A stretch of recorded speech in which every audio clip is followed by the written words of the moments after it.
The Ohio River does not wait. It moves south in the dark before sunrise, slow and wide and brown, carrying everything the land has let go of.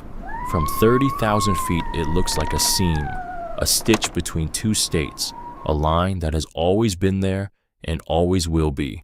Come closer, a low bluff above the water, a clearing in the cottonwood trees, and on that clearing a building, dark cedar walls, a peaked roof with shingles missing, two tall windows facing the river black with the hour, a sign above the door, the lettering almost gone. Closer still, inside a single lantern, a girl 20 years old sitting cross-legged on the floor, $1 to her name, everything she owns in a bag by the door. In front of her, three objects. She reaches for the first one. The bag was already packed. That was the thing she kept coming back to later. Not the letter, not the locked door, not the cold, the bag. Because someone had folded everything, every shirt, every pair of jeans, the green wool sweater with the loose button on the left cuff, folded the way you fold something when you love it and you are also letting it go. Neat corners, careful creases, the kind of folding that takes time. Marlene had taken her time. That was November, the kind of November that comes in off the Ohio River like it has a personal grievance. The sky, the color of old dishwater, the cottonwood trees stripped bare, the wind doing that thing it does in southern Illinois where it doesn't just blow past you, it leans, it pushes like it wants you to move. Mara Holloway was 20 years old, and she stood on the front porch of the white shingled house on Sycamore Street, and she read the note twice. Mara, I love you, child. Earl needs this house to be his house, and I need this marriage to hold. The key is under the mat. Please put it back when you go. I'm sorry. Please understand. Marlene. She tried the front door, locked. She tried the back, also locked. She stood there for a moment with the note in her hand and the wind leaning into her from the riverside, and she thought about a lot of things, about the 12 years she had lived in this house, about the Sunday mornings when Marlene made biscuits and left them covered in a cloth on the stove, about the evenings Uncle Roy sat in the green chair by the window and read the newspaper out loud to nobody in particular, because he said it helped him think. Roy had been dead for 4 months. She thought about that too.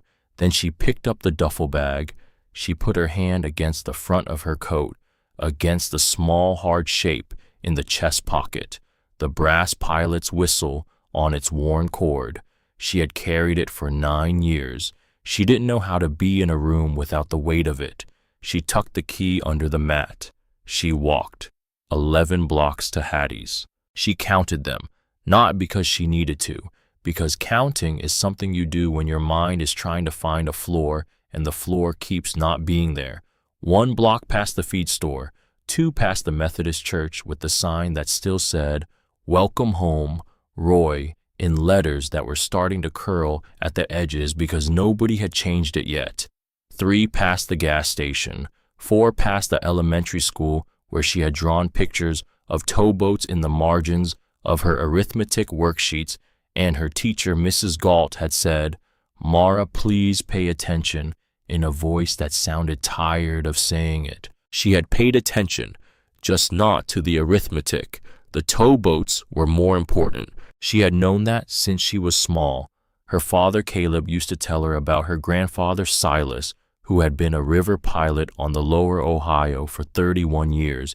He told her the way other fathers told bedtime stories, sitting at the kitchen table while Mara ate her cereal, standing at the back door looking toward the river in the evenings. He told her about the sandbars and the crossings and the bends Silas could name in his sleep. He told her that Silas had carried a brass pilot's whistle on a worn yellow cord for every one of those 31 years and had never once left it behind. That was where the whistle had come from. That was where everything had come from. Hattie's Western Union and Laundry was on the corner of Sycamore and 3rd, a narrow building with a hand-painted sign and 2 windows with yellow light in them and a bell above the door that had been ringing for 30 years. Mara pushed it open. The smell hit her first, hot metal and dryer sheets and the faint chemical sweetness of fabric softener, and underneath all of it, coffee. Always coffee. Hattie kept a thermos under the Western Union counter, and she refilled it 3 times a day, and she had been doing this since 1989, and she would keep doing it until they carried her out. Hattie Crenshaw was 68 years old. She was 5 feet and 2 inches tall. She had silver hair she wore in a braid down her back, and hands that were permanently red from 40 years of loading and unloading commercial dryers, and eyes that were the particular pale gray of river water in winter. She was the widow of Ezra Crenshaw, who had been a marine engineer on the lower Ohio towboats for 22 years and who had died of a heart attack 3 years back at the kitchen table on a Tuesday morning with a cup of coffee still in his hand.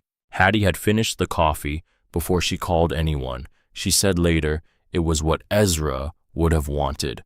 She looked at Mara's face when the bell rang. She looked at the duffel bag on Mara's shoulder. She looked at the way Mara was holding herself very still, the way you hold yourself when the alternative is falling apart in a place that is not your own. Hattie reached behind her and turned the open sign to close. She didn't ask a single question. She brought sweet tea and a bowl of soup that she had made that morning for her own supper.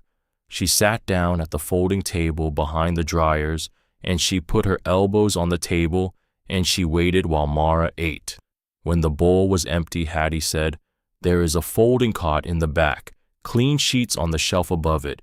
You'll hear the dryers through the wall. Some people find that helps." Mara said, "I don't want to be a burden." Hattie said, "I know you don't. That's not what you are." And that was the end of that conversation. The cot was behind the last dryer on the left. The storage room smelled like laundry soap and the cardboard of old boxes. There was a single bulb on a pull string, a shelf with cleaning supplies, and a small radio and a photograph of Ezra in his Ingram marine jacket, squinting into the sun on the deck of a towboat somewhere on the lower Ohio. Mara lay on the cot that first night and listened to the dryers hum, and thought about the fact that a river engineer had worked the same river that had killed her father, the same river her grandfather had piloted for 31 years, the same brown water she had been drawing since she was old enough to hold a pencil. She pressed her hand against the whistle in her chest pocket. She did not cry. Her grandfather Silas had told her father Caleb once, in a story Caleb repeated to Mara at the kitchen table when she was 9 years old, that a river person keeps her water inside her own banks. She had never forgotten it. She kept her water inside her banks. She slept. Let's talk about Silas Holloway for a minute, because you can't understand Mara without understanding where she came from, and where she came from was a man who spent 31 years in a wheelhouse on the lower Ohio River with a brass pilot's whistle on a worn yellow cord around his neck, and a knowledge of every bend and sandbar and crossing between Cairo and Louisville that lived in his body the way music lives in a musician's hands. Silas Holloway of Mound City, Illinois, river pilot, starting 1948, ending 1979, 31 years. He had been a deckhand for 13 years before they put him in a wheelhouse. 13 years of deck work in every kind of weather the Ohio River could produce. Ice in January, floods in March, the flat white heat of August that turned the river's surface into something that looked like hammered tin. He learned the river the hard way, from the bottom up, the way it can only be learned. When he finally got his pilot's license in 1961, he walked home from the federal building in Paducah carrying the framed certificate against his chest. 7 blocks. He put it on the kitchen wall above the bread box. His wife Nora made a pound cake. Their son Caleb, who was 6 years old, touched the gold lettering on the frame with one finger and said, "Daddy, does this mean you're important now?" Silas had laughed for a long time at that. He said, "It means I know where the sandbars are, son, and that's the same thing." He wore the whistle for every one of his 31 years on the river. When he retired in 1979, he gave it to Caleb, not in a ceremony, not with a speech. He just handed it across the kitchen table one Sunday afternoon and said, "Don't lose it." Caleb didn't lose it. Silas passed away in the spring of 1999, quietly in his sleep in the house on the river road where he had lived for 40 years. Caleb kept the whistle in his chest pocket from that day forward, the way his father had kept it, pressing cold against his ribs in the morning, warming by afternoon. Caleb Holloway took the whistle and the river in his blood, and a deckhand job with Ingram Marine out of Paducah in 1984. He worked the lower Ohio and the upper Mississippi, pushing barges through locks and through the long flat reaches where the only sound is the low diesel throb of the engine and the water moving against the hull. He met Junie Rayfield at a church social in Mound City in 1997. She had a laugh that you could hear from across a parking lot. She had dark hair and capable hands and an opinion about everything which she offered freely and without apology. She had grown up 2 counties over and had come back to Mound City to take care of her father after her mother passed. They were married in the fall of 1998. Mara was born in 2003. Those were good years, small years, the kind of years that seem ordinary when you're in them and enormous when you look back. Caleb home every 6 weeks for 5 days of shore leave. Junie working the front desk at the county health office. Mara drawing towboats at the kitchen table and swimming in the river in summer, and learning from Caleb the names of every bend and crossing between Cairo and Louisville. Then Junie got sick. 2005, chronic lung disease, the kind that takes its time. The doctor said it was manageable. The doctor said a lot of things. Mara was 2 years old. She doesn't remember this part. She knows it because she was told, because the people who love us carry the pieces of our stories that we were too young to hold ourselves. Then Caleb died. 2010, a tow line snapped in heavy current near the New Madrid Bend. He was on deck doing work he had done for 15 years. The Coast Guard report said no fault. Ingram Marine sent a black wreath to the funeral and a check that did not begin to cover what was lost. Mara was 7. The brass whistle came to her in a velvet box at the funeral, passed from Silas to Caleb to her. She held it in both hands like it might float away. She put it in the chest pocket of her coat that afternoon, and she never took it out. Junie lasted 2 more years. The lung disease that had been manageable in 2005 stopped being manageable in 2011. By December, she was in the county hospital. By February, she was gone. Mara was 8 years old. She went to live with her father's sister Marlene and Marlene's husband, Roy Whitford, on Sycamore Street, a white shingled house with lace curtains, a green chair by the window, biscuits on Sunday mornings, Roy reading the newspaper out loud to nobody, Marlene brushing Mara's hair at the kitchen table with the patient, careful hands of a woman who had wanted children of her own and never been given them. For 12 years that house was home. Then Roy died of a stroke in the summer of 2023, and 3 months later, Marlene met Earl Tibbetts at a church social, and 3 months after that, she married him.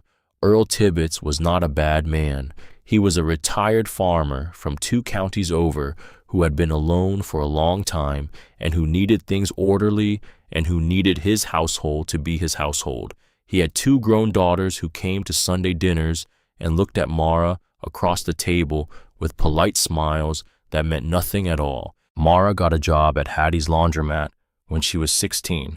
She saved everything she could. By the time she was 20, she had $1,100 in an old Folgers tin in the back of her closet. She didn't know what she was saving for. She just knew the way her grandfather had known to keep a whistle in his chest pocket for 31 years, that some things you hold on to before you know why, and the why finds you later. It found her on a Tuesday evening in November. in the form of a packed bag on a porch. She slept on the cot behind the dryers for 2 months. It was not comfortable. The pillow was thin, and the light from under the storage room door went out at 9 when Hattie locked up, and then it was dark and close, and the machines hummed through the wall all night like something breathing. She didn't mind. The hum was like a towboat engine, low and steady and purposeful. It meant something was moving, something was going somewhere. She worked the closing shifts. She swept. She folded the laundry customers left on the tables. She made change at the Western Union counter and learned the names of every person who came in to send money to a grandchild in another state, or pay a utility bill, or wire $20 to a cousin they hadn't seen in years. She kept the Folgers tin in her duffel bag at the foot of the cot. She knew she couldn't stay forever. Not because Hattie would make her leave. Hattie would never make her leave. Hattie was the kind of woman who had room for one more in any situation, physical or otherwise. But Mara knew something that her father had said once about a neighbor, and which she had carried ever since without fully understanding it. A person who only ever leans on other people never learns what they're made of. She didn't want to be that person. She needed to find out what she was made of. She just didn't know where to start looking. It was a January evening, cold enough to make the windows fog at the corners. The laundromat was empty except for the two of them. Hattie was doing the Western Union end-of-day balance. Mara was sitting at the folding table in the back with a cup of coffee and Hattie's old laptop that ran slow and made a clicking sound whenever it loaded a page. She typed cheapest property Southern Illinois into the search bar just to see. She had been thinking about moving. She just didn't know where. An apartment in Cairo was beyond anything she could afford. The rooms she had looked at in Paducah had made her stomach hurt. She had sat twice in the Greyhound station in Cairo, drinking bus station coffee and watching the departures board and trying to imagine picking a direction. She couldn't pick a direction, so she searched. The results came up. An abandoned grain elevator for $20,000, a lot in a subdivision for $9,000, a crumbling storefront in a town called Ware for $6,000, and then the fourth result, Pulaski County surplus property auction, 11 abandoned structures scheduled for demolition, a Grange Hall, a creamery, a one-room schoolhouse, a volunteer fire shed, and near the bottom of the list, Cedar Bluff Landing Office, Hardin County, former river landing, close 1958, structure weathered, cedar frame, approximately 800 square feet, no utilities, no road access maintained, scheduled for demolition, May 2024, minimum bid $1, $1. Mara read it again. She read it a third time. Hattie looked up from the balance sheet. Come look at this. Hattie walked over. She leaned down, she read the screen, and something happened to her face that Mara couldn't quite name. Not surprise, something older than surprise. Cedar Bluff, Hattie said, very quietly. You know it? Hattie straightened up. She was quiet for a moment. She went to the counter and got her own coffee and came back and sat down across from Mara. Ezra worked the Lower Ohio for 22 years, she said. He talked about a lot of landing offices. Most of them were just stops. Load up, sign the card, get back on the water. But Cedar Bluff, he mentioned different. She wrapped both hands around her mug. He said there was a man there, a landing pilot named Jonas Ashby. Ezra said Jonas was the kind of man who put his coffee pot on the stove every morning at 4 o'clock, whether there was a boat coming or not. Had been doing it for as long as anybody could remember, just in case somebody needed a cup when they came off the water. Mara felt something shift in her chest, a small, quiet thing, like a key turning. Ezra said Jonas was the finest kind of person the river produced, Hattie continued. Not famous, not decorated, just steady, just there, every morning, 4 o'clock. When did it close? 58 looks like.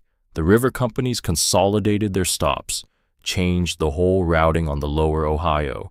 Hattie tapped the screen gently. I haven't thought about Cedar Bluff in years. Mara looked at the listing. $1. Hattie, she said, my grandfather used to work the lower Ohio. I know that? Silas Holloway. He was a pilot from 48 to 79. Hattie looked at her. I know who your grandfather was, child. Did Ezra ever, would he have known? Hattie put her coffee mug down. She was quiet for a moment that felt longer than it was. Ezra mentioned Silas Holloway, she said, once or twice. Said he was one of the old school pilots, the kind who knew the river in their sleep. She paused. He might have landed at Cedar Bluff. A lot of pilots did before they closed it. The landing office on the lower Ohio where Jonas Ashby kept the coffee on, and her grandfather Silas might have stood on the dock and signed a fare card and gone back out into the river. $1. Here is what Mara did not do. She did not immediately say yes. She did not get up from the table and go pack her bag. She did not decide anything that night. She closed the laptop. She went to bed on the cot behind the dryers. She lay there in the dark while the machines hummed, and she thought about things. She thought about the white shingled house and the packed bag. She thought about Caleb's voice naming the bends of the Ohio River like a prayer. She thought about Silas handing the whistle to his son across the plain surface of an ordinary Sunday afternoon. She thought about Junie's laugh that you could hear across a parking lot. She thought about a man named Jonas Ashby who kept a coffee pot on at 4 a.m. for 26 years for people he wasn't required to serve. She thought, what kind of person does that? She thought, what kind of person builds that into their daily life as though it is simply the correct thing to do at 4 a.m, regardless of whether anyone is coming. She thought about this for a long time. In the morning, she asked Hattie if she could borrow the laptop again. Hattie sent her off the next week with a packed lunch and a bus ticket to Pulaski County and a small thing that she pressed into Mara's hand at the door of the laundromat. A silver cross on a thin chain, small enough to sit in your palm, the kind of small old thing that has been touched so many times the metal has gone warm and soft-looking. This was Ezra's, Hattie said. He carried it in his breast pocket for 22 years on the river. Mara looked at it. Hattie, I can't take this. You're not taking it. I'm giving it to you. Hattie folded Mara's fingers over it. There are places in this world that call to certain people. I don't know why, and I couldn't explain it if you asked me to. But when a place calls you, go look. And you take something with you that belongs to the river. She held Mara's hands for a moment. There are places you find, she said, and there are places that find you. She let go. Go see which one this is. Mara held the cross in one hand and the brass whistle pressed through her coat with the other. She got on the bus. The Greyhound from Cairo rolled south through the January flat of the lower Illinois bottoms. Brown fields, bare cottonwood trees against a sky the color of old pewter, the winter version of a landscape that would go green and loud in May, but right now was all bones and quiet. Mara watched it through the window, the way you watch something you've seen before in a dream and are now seeing awake for the first time. She had a window seat. A woman behind her was crocheting something in orange yarn. A man 2 rows up was asleep with his chin on his chest. The bus smelled like diesel and vinyl, and the particular tired human smell of public transportation in January. She ate half of Hattie's lunch, a biscuit with butter and honey wrapped in wax paper, an apple, a small container of red-eye gravy with a piece of cornbread tucked in beside it in a Tupperware container with a lid that Hattie had pressed on extra tight. She ate slowly. She looked out the window. Cedar Bluff. She said it to herself a few times quietly, the way you try a word in your mouth when you're not sure yet if it belongs to you. The county shuttle dropped her at a crossroads 3 miles from the Hardin County Township office. A hand-painted sign on a wooden post said, Cedar Bluff, 3 miles, with an arrow pointing down a road that disappeared into a line of sycamore trees. She walked. The duffel bag grew heavy on one shoulder, and she switched it to the other every half mile. The air smelled like cold earth and river silt, and the sweet, faint smell of cottonwood bark that she had known since she was small enough to be carried. The road was unpaved and rutted with old tire tracks, gone hard in the freeze. She heard the river before she saw the township office, a low, flat whisper. Nothing dramatic, just the sound of water moving at its own pace, which is the sound of something that has no intention of being hurried by anything at all. The township office was a small frame building next to a clothes feed store on a road with 5 other buildings on it. Inside, a woman in her early 50s sat behind a counter with a mug of coffee and a stack of property records, silver-streaked hair pulled back with a clip, a heavy cardigan in a dark blue that had been washed many times, a brass nameplate on the counter, Burdine Pruitt Township Clerk. Burdine looked up when the bell above the door rang. She looked at Mara, at the duffel bag, at the cold in Mara's face. "You're here about the landing office," she said. Not a question. "Yes, ma'am." Burdine set her coffee mug down. "It's been closed since '58. No power, no water that's been tested in 30 years. The county road out to it hasn't been graded since Reagan was president. You'd be 2 miles from the nearest neighbor and 3 from the nearest paved road." "Yes, ma'am." "The county is planning to burn it the first week of May." "Yes, ma'am, I know." "How old are you?" 20. Burdine looked at her for a long moment, the kind of look that takes inventory without being unkind.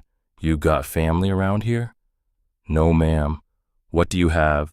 Mara reached into the front pocket of her coat, brought out the Folgers tin, set it on the counter. $1,143, and one more in my front pocket for the auction. Burdine looked at the tin, looked at Mara. "Honey," she said, gently, the way someone says something they've said before and hope they don't have to say again. "That building is not somewhere a person can just move into. I know what it is." The words came out quieter than she meant them, but steady. "I know it needs work," Mara said. "I know it's going to be hard. I know I don't know everything it's going to ask of me." She paused, pressed her hand against the whistle through her coat. "But I have been told all my life by people I loved where I belonged, and most of them are gone now. So this is the first decision I'm making for myself." She looked at Burdine directly. "I'd like to buy the Cedar Bluff landing office, please." Burdine was quiet for a moment. Then she reached behind her and pulled a deed book from the shelf. She found the page that had been sitting there since 1958, waiting for someone to come and claim what was being released. "Sign here," she said. "And here, and here." Mara signed her name, Mara Holloway, in the careful slanted hand her father had taught her at the kitchen table when she was 6 years old, and he had 30 years left to live and didn't know it. Burdine took the dollar bill, folded it once, put it in the metal cash box, pressed the brass stamp down on the deed. A soft, flat sound. Official. Final. "Welcome to Hardin County," she said. "You take care of yourself out there." Burdine's husband, Roscoe, drove her out to the property in a green truck that had rust on the wheel wells and a crack in the passenger side window, patched with electrical tape, and a pine tree air freshener hanging from the mirror that had long since stopped, smelling like pine. He didn't say much. He was a man who communicated primarily through the angle of his jaw and the degree to which he tilted his cap. He pulled off the county road onto a track that was barely a track, more like a suggestion of a path through bare winter grass, and drove it slowly for about a quarter mile, and then stopped in a small clearing at the top of a low bluff. Below them the Ohio River, brown and wide and slow and utterly indifferent to her arrival, and in the clearing the building, Cedar Bluff Landing Office. It was a single-story structure of weathered cedar planks that had faded over 65 years of river weather from whatever red they had once been to the color of dried tobacco.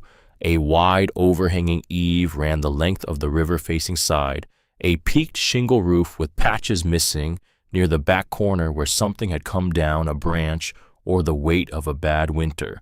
Two tall windows on the riverside with wooden shutters hanging at angles that suggested they had been meaning to fall off for about 20 years and were still deciding. Above the door, a faded sign, the lettering almost gone, but if you looked at the right angle in the right light, you could make out the ghost of it. Cedar Bluff Landing, Ohio River Lines. The dock below the bluff was gone, had been gone for years. A few green-weeded pilings still rose from the brown water at low tide. That was all that was left of the thing that had once been a reason to stop here. Roscoe unlocked the padlock on the front door, handed her the key, an iron key, old, heavy in the palm. "Burdine said she'd have my hide if I didn't get you settled," he said. "There's a back room with a cot frame if you've got a sleeping bag. We'll check on you in 2 days." He got back in the green truck, drove back down the suggestion of a path, and Mara was alone, just her and the landing office and the cold January light and the whisper of the river below the bluff. Somewhere in the distance, very far, a barge horn. 2 notes, low and long. She stood in the clearing for a while, just stood. The light was the color of late winter copper. A cold breeze came up the bluff from the river. She could feel the whistle against her ribs and the cross from Hattie in the pocket of her jeans and the iron key in her palm. She thought Silas. Did you stand somewhere near here? She thought Dad. Did you ever come this way? She didn't know. She couldn't know. Not yet. She walked to the door. The porch boards gave under her weight with a sound like a low cough. She put the key in the lock. It turned. Not easily, but it turned. The door swung inward. The smell came to her first. Cold cedar, old paper, dust that had been lying still for 65 years, and underneath all of it, the mineral ghost of river silt, that particular smell that lives in every building that has ever stood on a river bluff, the smell of water that has carried 1,000 miles of earth and left a fine residue of everything it passed through on every surface it touched. She stepped inside. A single long room, wide pine plank floor, gray-silver with age, dark wainscoted walls in a river green paint that had once been bright, a black pot-bellied cast-iron stove in the far corner, and at the far end of the room, set against the wall beneath the 2 tall windows that looked out over the Ohio, the pilot's desk, a heavy oak roll-top, high stool behind it, and on the wall above and behind the desk, a small wooden cabinet with 2 doors and a brass hasp. Mara walked the length of the room slowly. Her boots made a hollow sound on the wide planks. She stopped at the desk, put her hand on the roll-top. It rolled back, smooth, the way a well-made thing keeps working long after everything else has given up. Inside the desk, old fare cards in a wooden tray, a chipped ceramic inkwell, a brass blotter, a pencil cup with 3 pencils still standing in it, as though Jonas Ashby had set them there after his last shift in November of 1958 and walked out and never come back. She turned to the cabinet. The brass hasp was held by a small corroded padlock no bigger than a walnut. She touched it. It came apart in her fingers, not dramatically, not with a sound, just softly, the rust letting go in dry red flakes. She opened the doors. 3 things on the shelf inside, arranged with the care of someone who had thought about this, who had put these objects here on purpose, in this order with intention. A leather-bound logbook, cover stamped in faded gold, Cedar Bluff, Landing Daily Log, 1956, a small tin box the size of a paperback novel, and, behind the logbook, tucked against the back wall of the cabinet, an envelope sealed with wax, old cream-colored paper, brown with age. She carried all 3 to the floor in front of the cold pot-bellied stove, where the afternoon light from the tall river windows was strongest. She sat down cross-legged. She set them in front of her, the logbook, the tin box, the sealed envelope. She looked at them for a moment. 3 objects that had been waiting in a locked cabinet on the wall of a locked building on a bluff above the Ohio River for 65 years. She thought about the man who had put them there, Jonas Ashby, who had kept a coffee pot on at 4 in the morning for 26 years for people he wasn't required to serve. She reached for the logbook. She opened it. Thin paper, brown ink, a small, careful hand, each page one day, each entry a record of every towboat that had come through Cedar Bluff on that day, the name of the boat, the name of the pilot, the cargo, the arrival time, the departure time, the river stage, the weather, a complete account of 2 years of river traffic on the lower Ohio. She turned the pages slowly, page after page, name after name, handwriting so steady and consistent that Jonas Ashby must have written these entries in his sleep, or close to it. 4 in the morning, fog, rain, cold, didn't matter. The entry got written, the record was kept. She was a third of the way through the book when she found it. May 14th, 1956. M.V. Lavinia Grace, pilot S. Holloway, cargo coal, arrived 4:18, departed 6:42, river stage 18.6, weather light fog. She stopped breathing for a moment. S. Holloway, Silas. Her grandfather had stood on this dock, had walked up these steps, had signed this fare card at this desk, had been in this room. She turned more pages. Silas appeared again, and in the margins beside some of the entries Jonas had written, small notes in a hand slightly different from the logbook entries, more personal, less formal. Holloway asked about the sandbar above the second crossing. We talked for an hour. He knows this water like he was born in it. Holloway's boat delayed downstream. He sat by the stove for 2 hours and didn't complain once. Holloway brought a sack of pecans for the office. Good man. She put her hand over her mouth. He had brought a sack of pecans, and Jonas Ashby had written it down, had thought it worth recording alongside the river stage and the weather and the cargo weight. Good man. She kept turning pages. Silas appeared 17 times between May of 1956 and October of 1957, and then about 2/3 of the way through the book, a different kind of entry. Holloway brought his young wife today, Junie, a laughing girl. She helped me straighten the fare card files without being asked, said the old system was a mess and she was right. Sharp hands and a good eye. Mara's hand stopped. She read it again. Her mother, Junie Holloway, who had died in 2012, who had had a laugh that carried across parking lots, who had worked the front desk at the county health office, and had capable hands and an opinion about everything, had been here, in this room, had touched these fare cards, had reorganized these files, had sat probably at this very desk, had maybe looked out these windows at this exact river and felt something that Mara was only now feeling for the first time. Her father had never mentioned it, not once, not in all the years she had sat at the kitchen table while he told her the names of every bend and crossing between Cairo and Louisville. He had never said your mother worked a summer at a landing office called Cedar Bluff. Why? She didn't know.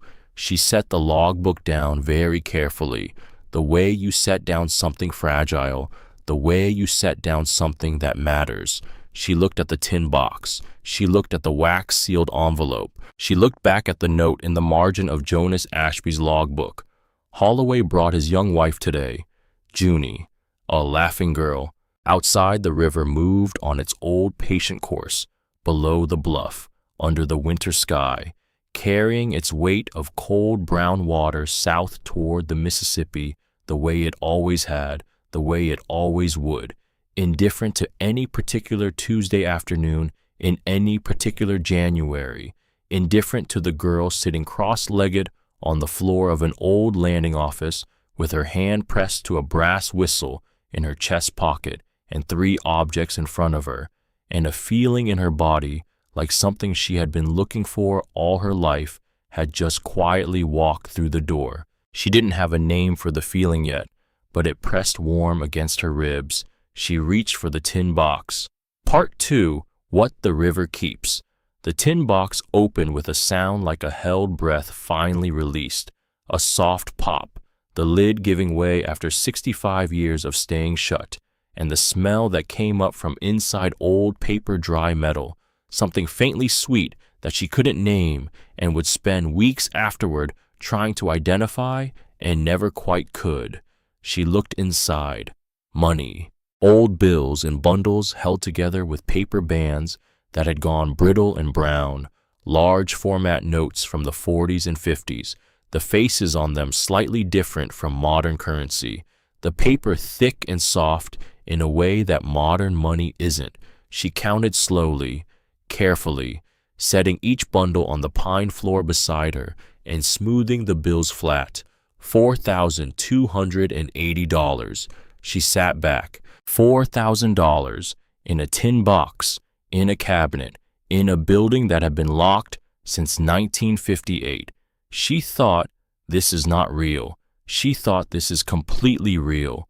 She thought, Jonas Ashby, who were you? And then she saw it, at the bottom of the tin box, beneath the last bundle of bills, wrapped in a square of soft flannel cloth, folded with the same careful hands that had folded those fare cards and written those logbook entries in a small, steady slant for 26 years. She unwrapped it. A brass pilot's whistle on a worn cord, faded yellow. The brass dulled with age but not tarnished, not corroded, just old, the way old things go when they've been handled for years and then wrapped carefully and put away. She held it in her palm beside the one she wore in her chest pocket. Identical, not similar, identical, the same weight, the same length, the same small ring where the cord was attached, the same faint engraving around the barrel that she had always thought was just decoration, but was actually, she realized, now the compass rose. 8 points, pressed into the brass in a circle, 2 whistles, same maker, same design, same river, her grandfather's, and Jonas Ashby's, both of them somehow in her hands. She set them side by side on the pine floor, and she looked at them for a long time. 2 small brass things, 2 lives, 2 men who had spent their working years reading the Ohio River in the dark before sunrise, and had each carried a whistle on a cord, and had each somehow ended up connected to this girl sitting on this floor in this January afternoon with the river moving outside the tall windows. She picked up the wax-sealed envelope. The wax came away in dry flakes. The paper inside was heavy cream stock, brown at the edges, the handwriting clear and careful, the hand of someone who had been writing logbook entries in a small, neat slant for decades and had carried that precision into everything. She read, "To whoever finds this, my name is Jonas Ashby. I have been the landing pilot at Cedar Bluff on the lower Ohio River from 1932 until today, the 3rd of November, 1958. The landing is being closed at the end of this week. The river companies are consolidating their stops and rerouting the lower Ohio traffic. There will be no boats coming into Cedar Bluff after Friday. I am 66 years old. I have no children. My wife Lottie passed in the winter of 1949. I have spent 26 years in this small office watching towboats come up out of the fog at 4 in the morning and go back into it before sunrise. And I have kept a pot of coffee on that stove every one of those mornings for the men who came off the water. It was not part of my duties. I considered it my duty anyway. A cup of coffee on a cold morning is a small thing, and small things are sometimes the difference between a person feeling alone in the world and not. I have saved a portion of every paycheck I drew at Cedar Bluff in this tin box. The shelf inside the cabinet was built by my father-in-law in '32 because he didn't trust banks after the Cairo Trust collapsed. I don't need the money any longer. I am leaving it for whoever comes through this door next, however long that takes. The whistle is from my first year on the river, before I ever earned a wheelhouse. I am leaving it alongside the money because a river pilot's whistle should not sit in a box alone. It should go to someone who understands what it means to keep a watch. The logbook is the record of every boat that landed at Cedar Bluff in the last 2 years. Silas Holloway is in there. So are 100 other men whose hands I shook and whose coffee I poured. If you are reading this, you came to this office after I am gone, maybe long after. I want you to know that a landing office is not just a building. It is a room that holds the memory of every boat that ever tied up to its dock. The wide floors remember the wet boots of the men who crossed them. The cold stove remembers every pot that sat on its plate. A landing office does not stop holding these things just because the river companies have moved on and the doors have been locked for years. It keeps them. It waits. The river forgets nothing. Neither does the room. Jonas Ashby Cedar Bluff. Landing, November 3rd, 1958. She read it twice. She sat very still on the wide pine floor with the letter in her hands and the 2 whistles beside her and the open logbook and the stacked bills and the late January light going copper through the tall windows. She did not cry. Her throat was tight, the kind of tight that means something is happening under the surface, a pressure building behind the sternum, behind the eyes. But she had been keeping her water inside her banks for a long time, and she kept it now. She thought about her grandfather standing at this desk, signing a fare card. She thought about her mother touching these same files with her quick, capable hands, and Jonas writing sharp hands and a good eye in the margin of the log. She thought about a man in his mid-60s locking a door behind him for the last time and walking away from the only work he had ever done and knowing nobody was coming back for a while, and still leaving the savings, still leaving the whistle, still leaving the letter, because Jonas Ashby had believed without proof, without any particular reason to believe it, that patience was a form of kindness, that a gesture made in an empty room was still a gesture, that something kept in waiting for the right person was not wasted, was never wasted. She said to the cold stove and the empty room, "Thank you, Mr. Ashby. I'll have a pot ready tomorrow at 4. The rebuilding started the next morning, and it was not romantic, not even a little. The back porch roof had 3 missing sections. The 2 tall windows needed reglazing. The cast iron stove needed its flue cleaned of 65 years of rust and debris before it could be safely lit. The well behind the building turned out to exist, which was good. Whether it was safe to drink from was a separate question entirely. She had $1,100 and $4,280 she didn't fully feel she could spend. Not yet. Not until she understood where it came from and what it meant. So she started with what she had. She bought a sleeping bag, a camping lantern, a small propane stove from the hardware store in the nearest town, which was 6 miles away, on a road that was 2/3 decent and 1/3 a suggestion. She moved in. She was 20 years old. She had been kicked out of her aunt's house 2 months ago. She had spent those months sleeping on a cot behind a row of commercial dryers, and now she was moving into a building with no power, no working heat, 3 holes in the back roof, and a well of uncertain quality. She was the happiest she had been in years, not because everything was fine. Everything was very much not fine. The first night she lay in her sleeping bag on the cot frame in the back room and listened to the wind come through the gap between the window frame and the sill and thought, if I were a reasonable person, I would go back to Hattie's right now. But she was a Holloway, and Holloways, as her grandfather had said once to her father across a kitchen table in a story Caleb had told Mara more than once, were constitutionally incapable of going back. She stayed. Burdine Pruitt showed up on Wednesday morning with a thermos of coffee and a township newsletter and a look on her face that was trying to be casual and failing. She walked around the perimeter of the building. She looked at the porch roof. She looked at the windows. She looked at the view of the river from the clearing. She said, It's not as bad as I thought, Mara said. It's pretty bad. It's not as bad as I thought, Burdine repeated firmly, as though this was a position she was taking and defending.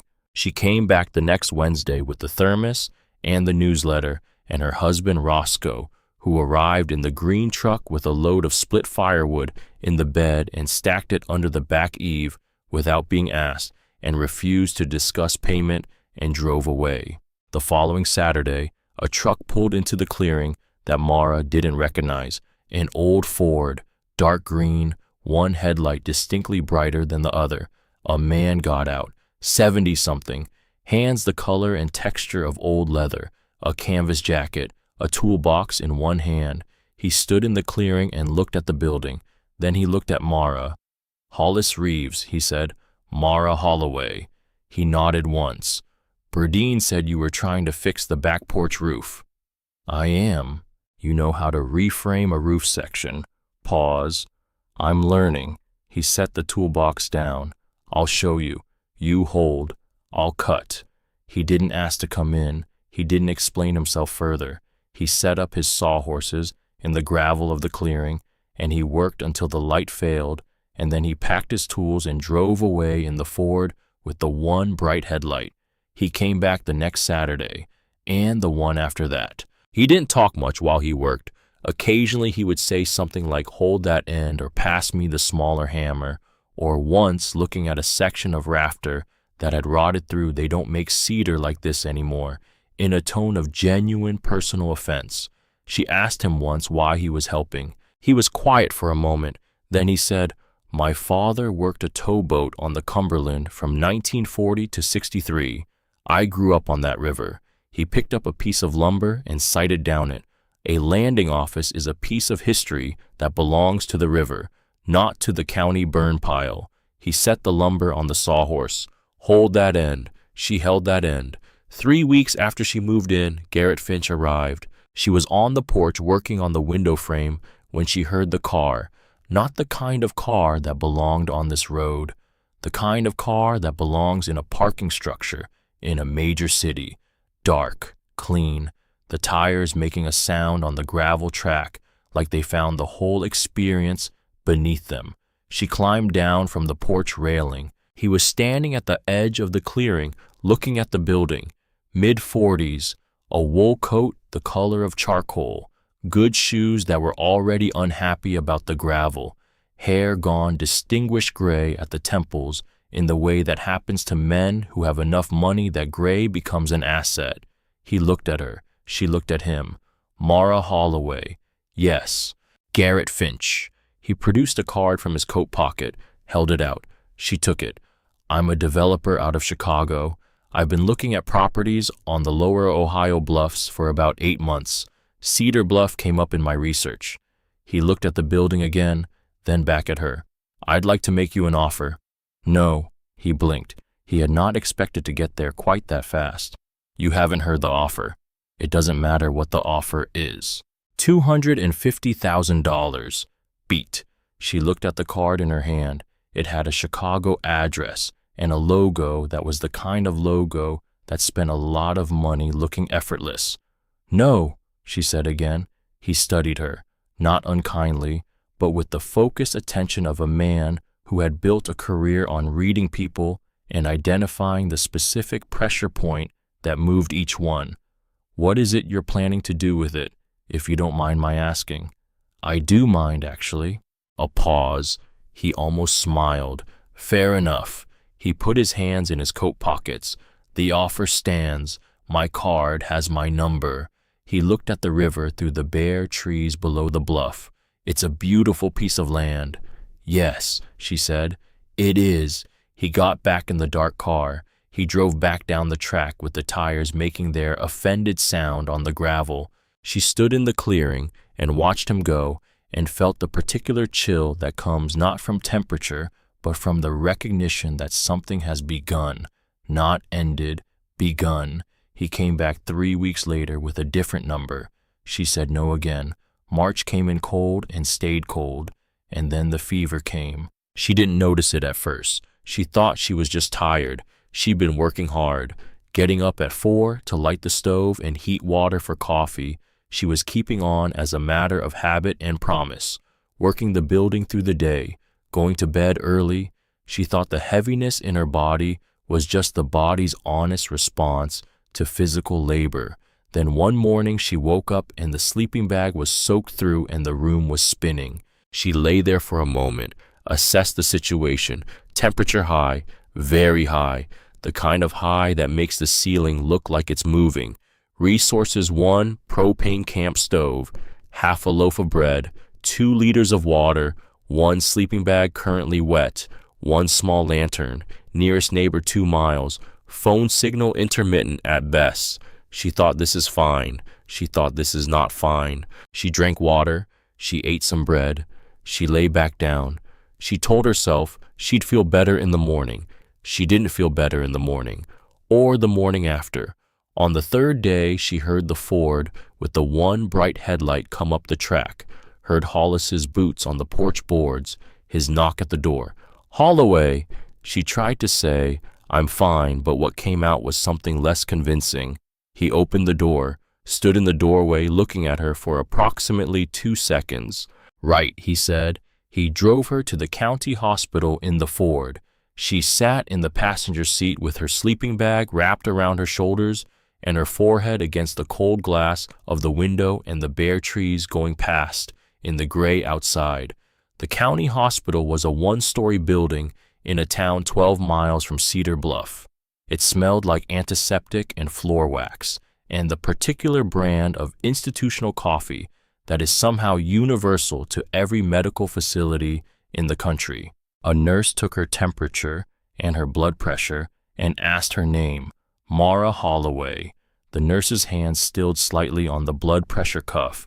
She was a woman in her 60s, white hair cropped close, thick glasses on a beaded chain around her neck, a name badge that said, Noreen. "Holloway," Noreen said. "Yes, ma'am." Noreen looked at her face for a moment. "Your mother, Junie." The blood pressure cuff tightened around Mara's arm. "Yes." Noreen finished taking the reading. She wrote it down. She was quiet for a moment. Then she said, "I went to school with your mother. She was 2 years ahead of me. She was the kind of girl everybody remembered." A small pause. "I was sorry when she passed." "Thank you." Noreen pulled a chair up beside the bed, like she had a few minutes and intended to use them. "Did she ever tell you she worked a summer at a river landing?" The ceiling of the exam room, white tiles, a crack running from the light fixture toward the window. "No," Mara said. "She didn't." Cedar Bluff Landing, summer of '57. She was 19. She'd come back to Mound City to help her father after her mother's knee surgery. But she needed work. Somebody told her the landing pilot out on Cedar Bluff needed a part-time hand for the summer, someone to manage the paperwork while the seasonal traffic was heavy. Noreen folded her hands in her lap. She talked about that summer. Not often, but she talked about it. Mara looked at the ceiling. She said the man who ran the landing was the most quietly decent person she had ever met. Noreen continued. She said he taught her that a job was only a job, but how you did it was a statement about who you were.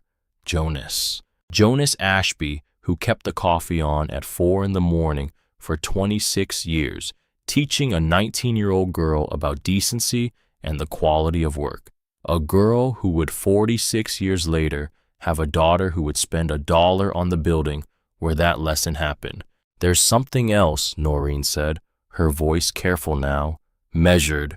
The way you measure words when you are about to say something you are not certain of." The year she got sick, 2005, she called me. We weren't close, but she called me.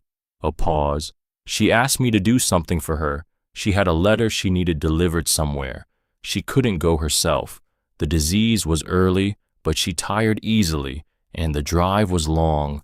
Mara turned her head. She asked me to take a letter to Cedar Bluff Landing and put it somewhere inside. The room was very quiet.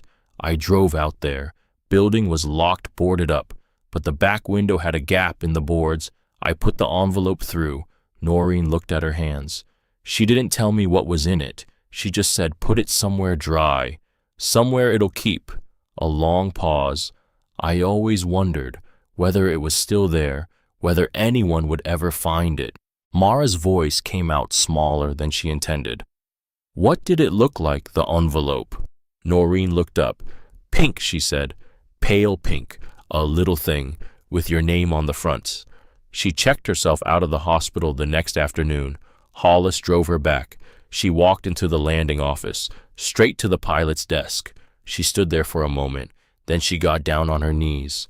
The floorboards under the desk were old pine, wide and dark with age. She ran her hand along the edges, found it where she might have found it weeks ago if she'd known to look. One board that was slightly different in color, slightly newer, slightly less gray than its neighbors. The gap between it and the next board fractionally wider. She got a butter knife from her camp kit. The board came up. Pink, pale pink, a small envelope, addressed in a handwriting she had never seen but somehow knew was her mother's the way you know. A voice before you can see the face. For Mara, my daughter, if you find your way here. She held it in both hands. She looked at it for a long time. Then she set it on the pilot's desk, not because she didn't want to open it, because she understood in some part of herself she didn't have words for that. The moment she opened it, everything before, it would be the before, and she wasn't ready for the after. Not yet. Garrett Finch came back with a lawyer. A letter arrived at Berdine's office since Mara had no mailing address. Berdine brought it out in person on a Wednesday morning, thermos in hand, face carefully neutral in the way faces go when they're carrying something they don't like the weight of. She sat down at the pilot's desk while Mara read it. The letter was from a firm in Chicago. 3 pages. The language was the language of legal documents, which is a language specifically designed to make simple things feel complicated and complicated things feel inevitable. The substance of it was this. The deed Mara had purchased at the county surplus auction conveyed the physical structure, but Jonas Ashby had written a will in 1957, 1 year before Cedar Bluff closed, and that will had been filed with the county clerk's office in Hardin County and had never been superseded and had never been acted upon because no one had ever come forward to claim what it offered. The will stated that the Cedar Bluff landing office and the land it stood on were to pass to any direct descendant of Jonas Ashby who came forward to claim it, not to the county, not to the state, to his family. And Jonas Ashby had family, a granddaughter, one surviving grandchild, Lila Ashby Thorne, age 70, currently residing at Meadowview Care Center in Terre Haute, Indiana. The letter gave Mara 30 days to establish that her county deed superseded the earlier private will. If she could not establish this to the satisfaction of the court, the property would revert to the estate.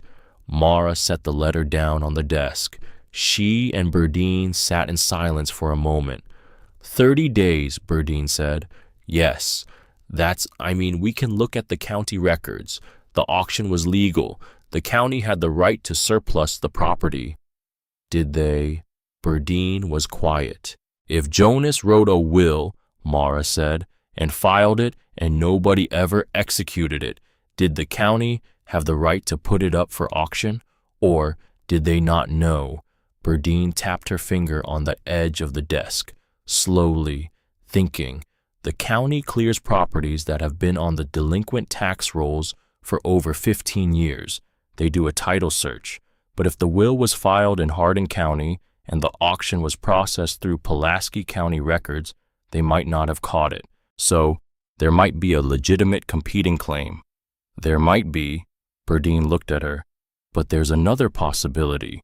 Mara waited. The granddaughter might not want it, Berdine said. She's 70. She's in a care facility. She might not even know her grandfather owned this land. And she might, if you explain the situation, she might be on your side. Mara looked at the letter. At Garrett Finch's signature, at the bottom small and tidy, in the box labeled, Interested Party, Requesting Clarification of Title. Garrett Finch, who had knocked on her door with $250,000 and been told no, who had come back with a different number and been told no again, who had then gone looking for a legal lever. She thought, I understand you. She thought, I don't like you, but I understand you. I need to find Lila Ashbythorne, she said. She drove to the library in Cairo. It took 2 days of searching county records and census documents and an obituary archive and a very helpful librarian named Doris, who said things like, have you tried the 1970 directory, and the Indiana archive is better than people think. And at the end of those 2 days, she had an address. Meadowview Care Center, Terre Haute, Indiana, 4 hours and 20 minutes from Cedar Bluff. She sat in the library parking lot in the cold and thought about this. She had resources. She had a direction. But here's the thing. She was also afraid, not of the drive, not of the care facility or the conversation. She was afraid of what Lila Ashbythorne might know about Cedar Bluff, about Jonas, about the logbook and the tin box and the things Jonas had left behind, because Mara had been building something, slowly, carefully, the way you rebuild a porch roof or reglaze a window. She had been building a story about who she was and where she came from and why this particular dollar had led her to this particular bluff above this particular river.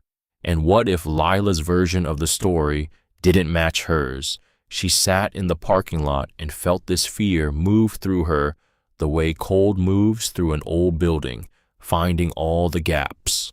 Then she started the borrowed truck and drove back to Cedar Bluff. She wasn't ready to go to Indiana yet. She had something to do first. It was the night sounds that got her. She had been in the landing office for 6 weeks now. She knew the sounds by heart, the way the wind came up the bluff from the south, the creak of the second porch board from the left, the particular clank the stovepipe made when the metal contracted in the cold hours before dawn, the nighthawks that came through in February and made their booming call over the river. She knew them all, so she knew when she heard something different. 2 a.m, a Tuesday, the river quiet below the bluff, the stove banked down to coals, a sound from the back of the building, not the stovepipe, not the wind, something deliberate, a pressure against the back window frame, the sound of wood being tested, somebody trying the window. She lay very still in the sleeping bag and thought through her options in about 3 seconds. Option 1, lie still and hope whoever it was gave up. Option 2, make noise to signal she was awake and present. Option 3, her camp lantern was within arm's reach and she had a voice that could carry if she chose to use it, and a complete absence of hesitation about using it. She got up. She turned the lantern on high. She walked to the back window. She held the lantern up so that whoever was outside could see the light and the silhouette of a person in the window, wide awake and not even slightly interested in being a victim. The sound stopped. Footsteps, gravel, an engine starting somewhere down the track, driving away fast. She stood at the window for a moment with the lantern in her hand. Then she put a note on the pilot's desk that said, "Get a better lock," and went back to bed. She told Burdine about it the next morning. Burdine called the county sheriff's office. A deputy came out, looked around, found nothing, and left a card. The gossip had spread.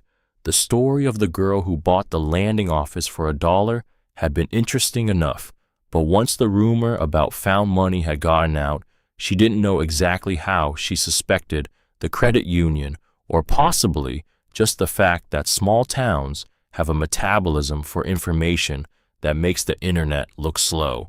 Once that had spread, things changed. People looked at Cedar Bluff differently. Some of them looked at it the way Burdine and Hollis and Roscoe looked at it, with the warm recognition of something being saved, and some of them looked at it the other way. She got a better lock. Cutter Dean showed up on a Thursday afternoon in late March. He was 65, stocky, with the kind of hands that had spent years on towboats in weather that was unkind to hands. He drove an old pickup with a wooden crate in the bed, and he stood at the edge of the clearing for a moment before he came up to where Mara was working on the window frame. "You're the Holloway girl," he said. "I am." "Cutter Dean. I worked Ingram Marine, Lower Ohio, 71 to 88. She looked at him. "Ingram Marine, her father's company. You knew Caleb Holloway." "I did." He shifted his weight. He was a good man on a deck, steady in rough water. He looked at the building. "I heard what you found here, the log book." He nodded at the truck. "I've got some things in the back that belong here more than they belong in my shed." He brought the crate up, set it on the porch. Inside a brass towboat lantern, the glass intact, a section of dock timber weathered gray, a stack of old fare cards from the Lower Ohio bound with a rubber band. "These are from the 50s and 60s, he said. "Some of them Cedar Bluff cards. I picked them up over the years from other retired hands. Never knew what to do with them." He looked at the river. "Now I do." He stood at the edge of the porch and looked at the Ohio for a long moment, the way certain men look at rivers, like they're reading something written there that you have to have worked on the water to understand. "Your father was a good man," he said again, quietly, like he wanted to make sure she had it. "Thank you," she said. He nodded, walked back to his truck, drove away. She stood on the porch and held the brass lantern in both hands and felt the weight of it. So many people carrying things they had been waiting to put down in the right place, and through all of it, the pink envelope sat on the pilot's desk. She looked at it every morning when she lit the stove, every evening when she banked the coals, when she sat at the desk and opened the logbook and read Jonas's entries for the day and the weather and the small marginal notes about the men who had come through here and the things they had said. She was not ready. She knew she wasn't ready. The letter had waited since 2005. It could wait a little longer, but knowing it was there changed things. Knowing her mother had written something and had it delivered here to this specific building with her name on the front, the name of a 2-year-old she was leaving, changed the entire shape of the story Mara was inside. Junie had known. Somehow, impossibly, across whatever distance a dying woman can perceive, Junie had known that Mara would come here, had believed it enough to write a letter and have it delivered to an abandoned building and trust that it would keep. And here was the thing that kept catching in Mara's chest like a splinter. Junie had known about Cedar Bluff, had worked here as a 19-year-old, had met Jonas, had been shaped, if Noreen the nurse was right, by his particular brand of quiet decency, had gone on to build a life and have a child and get sick and die too young, and had left a piece of that knowing behind in a pink envelope under a pine floor for her daughter, for Mara, who had arrived here at 20 with $1 and a whistle and more loss than she knew what to do with. The day before she drove to Indiana, Hollis Reeves finished the back porch roof. He put the last shingle in place in the early afternoon. He came down the ladder and stood back and looked at it, tilted his cap, nodded once the way a man nods when a thing is done right. "That'll hold," he said. "Thank you, Hollis." He started packing his tools, slowly, with the methodical care of a man who treated tools as partners rather than objects. He was quiet for a moment. Then he said, without looking up from the toolbox, "You know what the difference is between a building someone lives in and a building that's just standing?" She waited. "Someone in it," he said. "That's all. Just someone in it taking care." He closed the toolbox, picked it up, walked to his truck. "You're doing all right, Holloway," he said. He drove away with the one bright headlight going ahead of him down the track. She stood in the clearing, the Ohio River below the bluff, the brown patient water moving south, the new roof over the back porch clean and tight, the 2 windows reglazed and holding, the pink envelope on the desk inside, still waiting. She pressed her hand against the whistle in her chest pocket. Tomorrow, Indiana. But tonight she would put the coffee on at 4 in the morning and sit at the pilot's desk in the dark and read Jonas's logbook by lantern light and be in this room that kept things, that held things, that waited with the patient steadiness of river water for the right person to arrive and recognize what was being offered. She had 30 days to prove she belonged here. She intended to use every one of them. Part 3. What Gets Passed Down. Terre Haute was 4 hours and 20 minutes from Cedar Bluff. She knew because she counted them, not the miles, the minutes, because counting is what you do when your hands are on a wheel and your mind is somewhere ahead of you, already in a room you haven't entered yet, having a conversation you don't know the shape of. Hollis lent her the truck without asking why she needed it. He just handed over the keys in the clearing on a Thursday morning and said, "Gas it up before you bring it back," and went inside to have a look at the window trim on the east side that had been bothering him. She drove north and then east through the flat Illinois farmland, fields gone soft with early April, the cottonwood trees starting to show green at the tips, the sky a pale blue with high thin clouds that didn't mean anything. She thought about what she was going to say. She thought, "Hello, my name is Mara Holloway, and a developer from Chicago is trying to take the building your grandfather built, and I need your help." She thought, no, too transactional.